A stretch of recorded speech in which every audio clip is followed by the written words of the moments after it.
The views expressed on this program are those of the producers and individuals appearing on this program and do not necessarily reflect the views of the Sun Prairie Media Center staff, its video service providers, or the staff and elected officials of the City of Sun Prairie.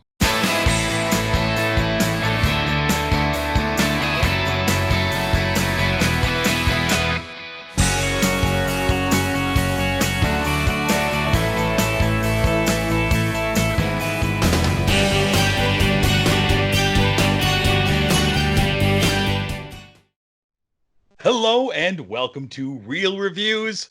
My name is Jamison Rabbitt, and I am joined by a couple of special friends this week. First off, as always, I have the man who decided to wear his Jason mask out because he heard masks were popular these days. It's Mike Roth. How you, sir? How you doing? No, this is my face. I wear it like that all the time. I heard reports. That's all I know. I don't know Which much else. direction am I pointing? Am I doing? You point whichever way you want. Point at your face. We should just get the Brady Bunch. And we got a special guest this week because it is a strange week in a time of strange things happening as the normal. We are joined by a guest because you know what? We don't have any movies to talk about this week, and I thought it'd be an awesome time to bring on a filmmaker, a podcaster, and a longtime friend of mine, Jason Spencer. Sir, how are you? Thanks for joining us. I'm doing good. I'm excited to be here. So, for those of you who are paying attention, we actually discussed one of Jason's films, Hatched, a couple of weeks ago here on the show. A little short film that we discussed, and we finally got him. And so, this is, I think, the first time that I can remember in 314 episodes, Mike. First time that we haven't had like a single movie, like streaming, nothing anywhere to watch. We've had one movie before, and sometimes it's really, really, really bad. But yeah. But at least it's something. Time, nothing. But strange times. Yeah. So no new films of note that were debuting on any of the streaming platforms. So in kind of looking forward to what is normally a highly anticipated time of the year on the movie release schedule, and we have a little summer madness starting already, we are going to take a look back at our favorite summer blockbusters this week. Jason, I know that is your favorite time of the movie year. It is one of major summer blockbuster time, and then towards the end of the year, which is kind of classified as like award season kind of material, the things that are vying for all the Oscars. That's my real favorite time of year. But the summertime, man, I'm all about the big tub of popcorn in a darkened theater watching things explode. Sure, exactly. And hey, you're out in the desert, man. It doesn't hurt to have a spot to go that's AC and watch a movie. Absolutely. So we this year's going to be odd. We might not have a lot of summer blockbusters this year. Who knows, right? It's all up in the air. So we thought we'd kind of take some time here to talk about some films that were special and memorable in whatever way you wanted to rank them or place them in your heart. But summer blockbusters are a staple of movies, man. That's what keeps studios afloat for the most part. Yep. Is these big tentpole movies. Some of them are great, some of them are Transformers movies, but they all come out nonetheless. Mike loves those Transformers. Oh, I slept through more of them than I watched. Which that in and of itself is a feat because they're so loud. It just puts me in a coma. You get so much stimulus, and then my body just gives up. Yeah. So we're gonna do this list of our top 5 favorite summer blockbusters, and we're gonna do it standard style, rotating around. Jason, since you're the guest, I'm gonna let you start with your number 5. So my number 5 is a fairly recent movie, but it's one of those movies that when you heard it was coming out, when even to the point when you went into the movie theater, you didn't really know what to expect. You didn't know if it was going to be terrible or if it was going to be awesome. And really the whole terrible part comes from it is a sequel that is way long in the making. And generally those fall a little flat. And I'm talking about Mad Max Fury Road. Directed by George Miller. This movie, like I said, could have been amazing or it could have been terrible. We did not know. It was a crapshoot, and it turned out to be one of the most entertaining and one of the most visually stunning movies I have seen maybe in my life. and the world took notice, and Mad Max was huge for a good long time, and for all the right reasons. So Mad Max Fury Road. That's a great choice. It's one of my favorite movies of the last 10 years. Just so good. I've rewatched that thing so many times. It's on a loop. Yeah, it is. Michael, sir, what's your number 5 summer blockbuster? 1984, the summer came out with a Christmas movie called Gremlins. Back at the time, I still hated horror movies. I was just frightened of them. And this was my first real horror movie. It was made for kids, obviously. And I loved it so much. I bought backpacks, I had cards, I had everything. It is a fantastic movie for kids, and it was really marketable. All they had to do was make another one kind of like that, but they totally trashed the franchise with Gremlins 2. And hopefully, maybe in 10 years they'll reboot. I don't know. That seems the popular thing. Yep. Yeah, that second one does not hold up. No. No. My number 5, man, I had a hard time paring this list down, boys. It was tough. My number 5, I settled on a film that came out in the summer of 1981. After Star Wars and Empire Strikes Back had come out, I was all on board the Han Solo train. So when Raiders of the Lost Ark appeared in my movie theater, and my parents took me to it because they knew I had a small obsession with the man named Harrison Ford, I was hooked, man. The opening scene, him going into the temple, the ball chasing him, all that, the music, I was hooked completely, and it became one of my favorite franchises, ever. And this movie is just incredible. And that whole summer, man, I knew I was indie, and it's been fun because when my oldest son was young, he got hooked with the same thing. He was going dressed up as Indy, going on adventures. It was pretty great. I love how each movie is pretty individual from the other one, but still pretty great, except for the newest one. The newest one, there's another one coming down the tracks. Just wait. I know. It's coming at you. There's I would put the Indiana Jones quadrilogy, however many there have been. I would put those on my list of franchises that I'm totally fine with rebooting. Yeah? Yep. I really thought we were going to get that Chris Pratt reboot. I thought that would have been perfect. I would have loved it. I would have loved it. Perfect. All right, let's move on, it's my sir. turn. Yes, it is for your number 4. My number 4 kind of matches up with yours in a way, because I do feel like Raiders of the Lost Ark is probably a perfect movie. Like I can't find fault with it, and I cannot find fault with this movie either. And it is Robert Zemeckis' Back to the Future.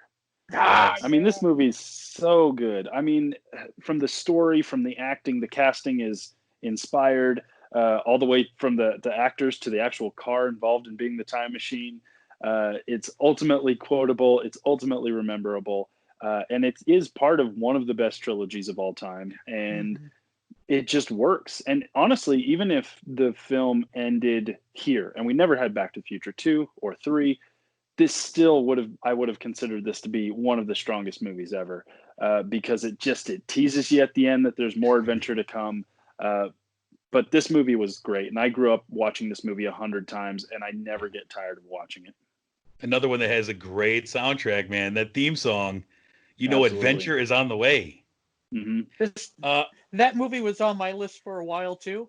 Fantastic movie. I loved it. I got the soundtrack, fell in love with Huey Lewis and the News. The only reason why I didn't put it on my list is I didn't even hear about the movie until I went. I remember my parents taking me to it, and I'm like, no, I don't want to see it. And I saw it, and oh wow. Sounds like my children.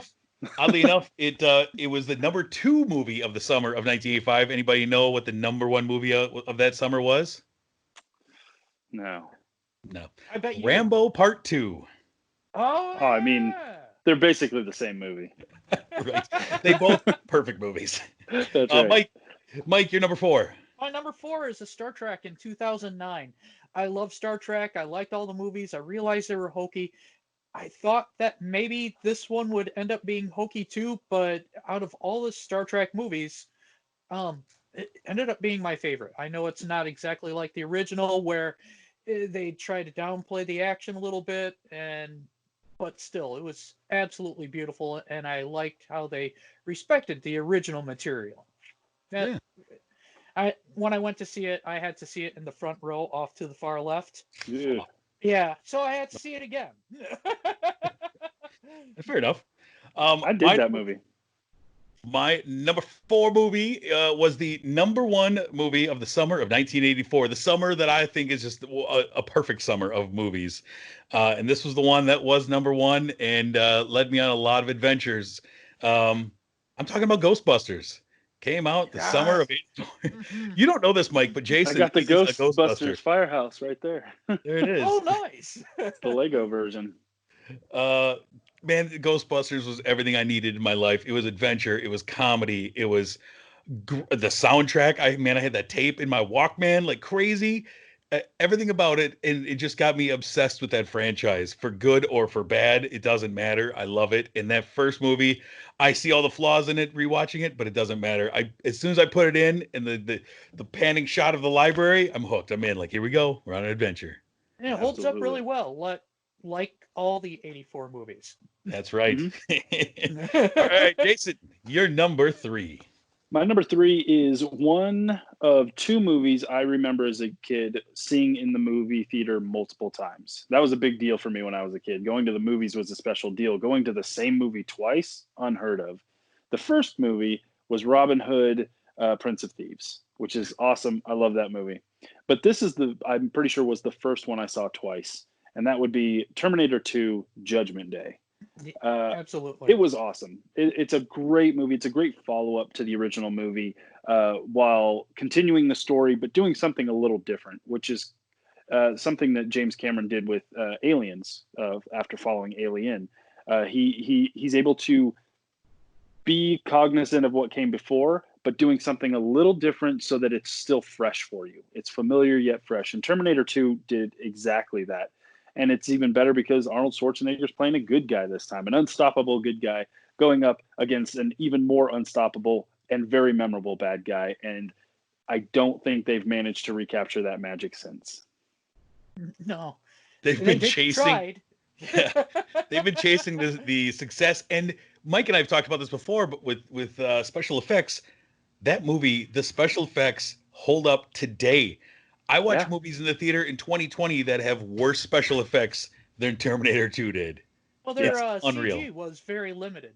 Back then, I think the only CG they used was the liquid mirror look. And that looks beautiful. And it looks beautiful. They kept it simple and was nice.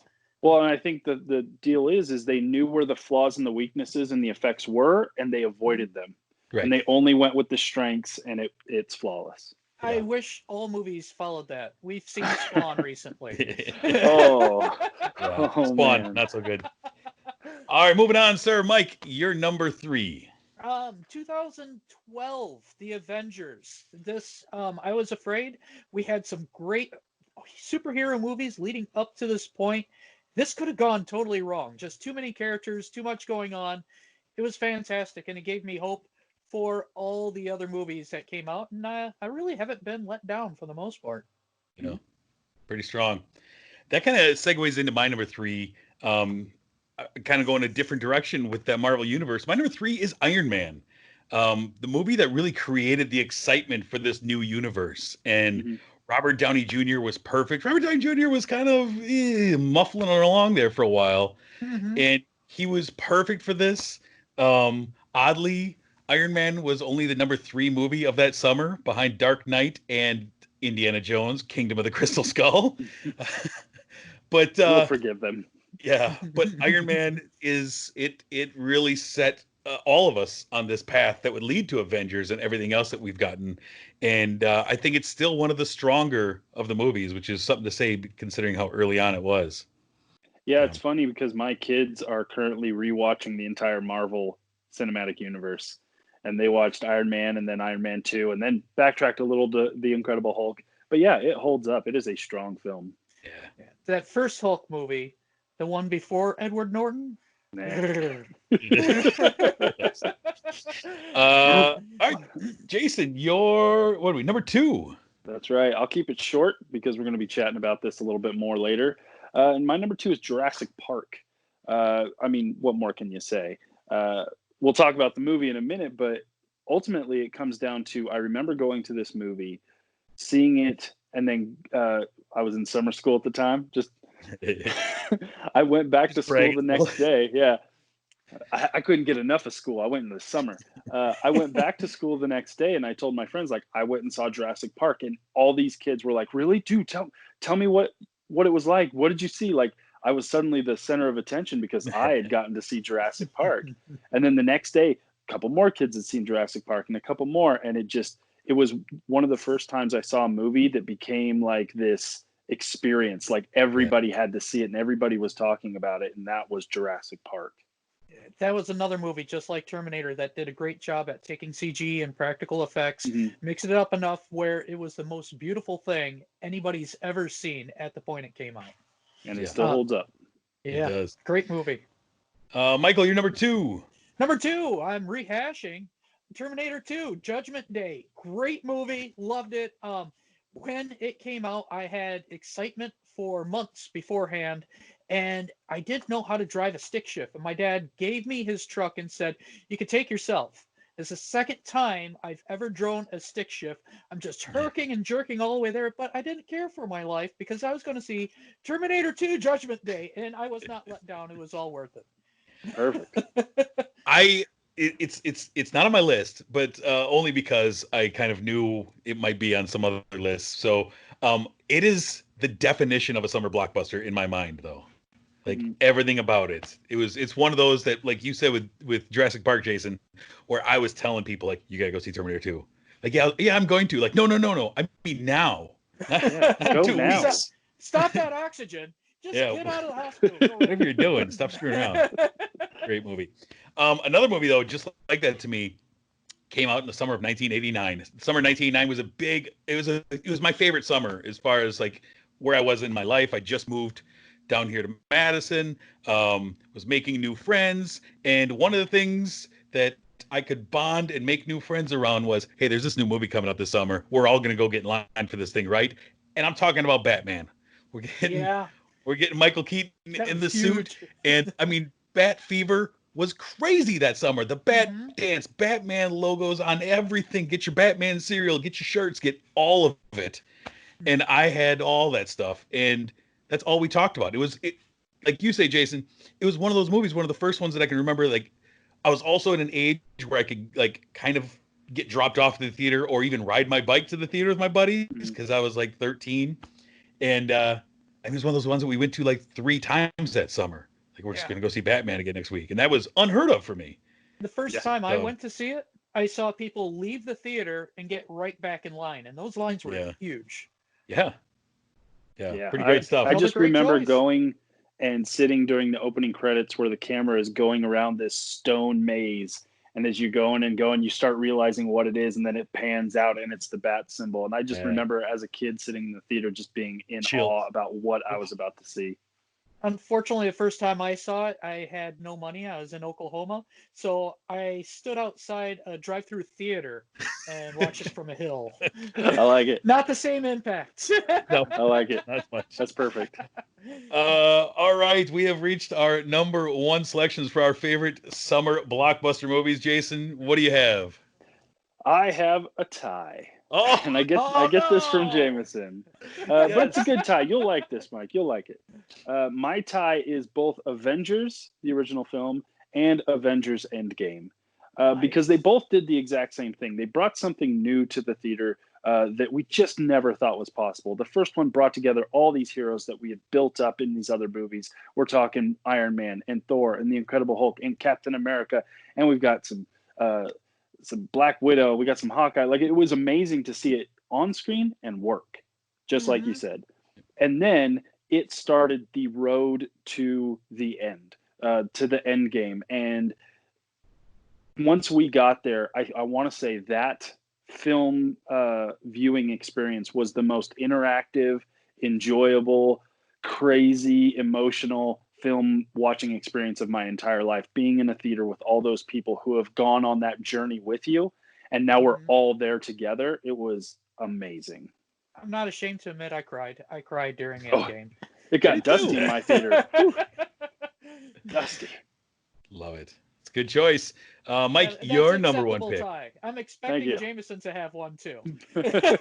We'll see. He's like, my tie is all of Star Wars. Yeah, right. And for my number one, I purposely did not put Star Wars on my list because I felt like that's the obvious. Everybody loves Star Wars. So I avoided that, and I went to another thing that really brought out my childhood, and that was seeing Spider-Man back in 2002. Yeah, there's problems, but I love Sam Raimi. I thought Tobey Maguire did a great job. Just watching Spider-Man swing, and I feel like I could relate to Peter Parker's character more than any other superhero that's out there. So when I saw it, I was just breathtaking. It was great. I was fan. Yeah. It definitely was one of those movies. Thinking about it. Yeah, it's one of those movies that everybody was talking about. Someday we're making Spider-Man. James Cameron's making Spider-Man. We're going to get Spider-Man. Yeah. But it was one of the movies that they were always saying, we have to wait till the technology is right. Yeah. And I do believe that when they made that movie, the technology had finally caught up so that you could actually believe that Spider-Man was swinging through New York. Yep, I agree. Yeah, it's too bad that franchise kind of took a dive too. It's in the animated universe sequel now. Was great. That's right. Pretty bad. Then Andrew Garfield. I'm going to get into my number one, but first I'm going to tell you the movies that I didn't pick. Some obvious ones. I left off what I think is the best summer movie ever, the one that kind of started the word summer blockbuster, the phrase, Jaws. It was before my time, I wasn't around when that came out to be all excited about it. I also left off the Star Wars movies because in my mind, I never considered them to be summer blockbusters. They came out in May, but I never considered them to be summer movies. They're just all the time movies. They're just holy tombs to him. Yes, exactly. Lifestyle. and we all conspicuously left off Mr. 4th of July, Will Smith, from our lists. Boy, that guy dominated summers for a couple years till Wild Wild West. But what I ended up going with for my number one I like that. was the top summer movie of 1982. Also the top movie for 1982 as a whole. I'm going with E.T. the Extra-Terrestrial. Movie that, according to Box Office Mojo, was the biggest summer movie at the box office until Jurassic Park came along. But it made $640 million just during the summer. That was 3 times more than the next movie made that summer. It was all the time. And this is a movie that I remember like begging my aunt to take me to as a kid, like, please take me to E.T. This movie... Can't be the only kid not watching it. No. This movie was released June 11th of 1982, and it stayed in theaters in at least 500 theaters until June 9th of 1983. Oh, man. An entire calendar year, it was in at least 500 theaters. It was number one for 17 weeks. To compare, Jason, your movie Endgame, which is the biggest movie ever, right? Mm-hmm. That was number one for 3 weeks. And it was in 500 theaters for 14 weeks, not a full year. Times are different, more movies are released, but yeah. I mean, it's kind of weird. Yeah, nope, just that one. Here's your one movie, now go away. Yeah, I just love E.T. and it holds up, and it brings back a lot of great memories for me. Yeah, I don't know a single kid who did not see that in the theaters. Right, exactly. So bouncing off of this, though, and kind of a segueing off of the movie I was talking about, we're starting a new throwback series starting this week where, one filmmaker, I think in particular, is known kind of as the king of summer blockbusters and kind of made his name with them early on. And so starting now and kind of carrying through the summer, we are going to rewatch and we're going to discuss each of Steven Spielberg's summer blockbusters. And there's a lot of them. So we have a couple months plus of movies to talk about, but we're going to start this week with a big one that Jason had on his list, Jurassic Park, a movie that opened in 1993, made $47 million in its opening weekend, and held that record until Titanic came out, I guess. I mean, Jason, you just saw recently. I did just see Titanic. Great job. It's about time. He did it. Jurassic Park, obviously Steven Spielberg bringing dinosaurs to life, bringing together a great cast of characters, and it would launch a franchise, really, of I think more good than bad movies. I mean, I think They all that have their little gems. they do. And the star is the dinosaurs, right? And the fact that much like Superman was, you'll believe a man can fly. Jurassic Park was, you're going to believe that a dinosaur came back to life. We were watching this last night. I convinced my daughter that it was a documentary. She said, "Is this happening As now?" is your right as a father. I guess it is. It's happening now. But the groundbreaking technology, both in the film and what it took to make the film, and it just, when this movie was about to come out, I was working at McDonald's at the time, and they had the merchandising rights to this movie, and so this was one of those movies that for like 4 months leading up to it, it felt like we're doing Jurassic Park crap constantly, and I'm kind of like, when's this movie just gonna come out? Yeah. It's a pretty phenomenal movie, though. I mean, what do you guys think? I think I was working at the theater. Oh, you're gee. lucky. Yeah, at the time. I was in middle school. So I think, going back to the special effects were phenomenal. We did believe that those dinosaurs are real. They used the special effects to their greatest level to give you that believability, and it still holds up to this day, which is awesome. But I think the thing that makes it stand out because of Spielberg is he didn't just rely on showing us dinosaurs and just call it a day. It has a great script. It has compelling characters, and it has those moments that just It has Jeff get Goldblum. you. It's got Jeff Goldblum. Just roll credits. We don't need it anymore. But one of the things about that movie is, going back to the emotional resonance of it, is I can't watch that movie, even to this day, without getting emotional when Dr. Grant first sees the dinosaurs. Yeah. That scene is one of the most perfect cinematic scenes in history, because you roll up, you got Hammond talking, he's like, oh yeah, that's a thing. You see Dr. Grant see it. He's white-faced, mouth hanging open, and he grabs her head and he turns her to see it, and we don't even see the dinosaurs yet. We're just following them. And we feel this emotion as he uses the camera to get us in there, and we haven't even seen a dinosaur yet. And then it is revealed. And that takes a master storyteller to build that up, because he could have just had a dinosaur walk by, called it a day. He's like, look, dinosaurs. But he didn't. He knew he had to make us feel that same awe that these two people did before we could even see what they were looking at. And oh man, it's perfect. I completely agree. Not only it had a perfect score, it had a great story. Special effects and practical effects are still really good to this day, and that was what, a 93, right? 93, yeah. Yeah, it's a great movie. One of my favorite summer blockbusters by Steven Spielberg. If we have to bring it down. Okay, well, you got Jaws. All right, never mind. But still, fantastic. Yeah. It's good stuff, man. I enjoyed watching it again last night. Like I said, it doesn't get old. That's really cool. And I think one of the good things, like you just said, you watched it with your family, your young daughter.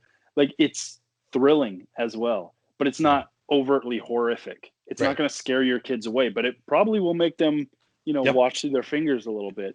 And so it's one of those movies that brings something for every single person in the audience, and that is so rare to find these days. Absolutely. Good stuff. All right, man. Before we leave, we want to thank our sponsor, Marcus Theaters, The Palace here in Sun Prairie. Thank you for sponsoring this program. As we say, the lights may be off there, but you can still stop by. Go on their app, and they are still doing curbside service. I just finished off the last of my popcorn that I got from the other day, so I need to re-up on that 20-pound bag of popcorn they gave me. Go on the app, and you can order all kinds of great food from them, and they'll be out there ready to serve you in a clean, safe environment. Pretty cool stuff they're doing there. Next week, we are going to have, on Netflix, we have a Netflix animated movie starring Will Forte and Martin Short called The Willoughbys. We also have a movie starring Chris Hemsworth and David Harbour called Extraction. Apple Plus has a new limited series called Defending Jacob, which is starring Captain America himself, Chris Evans.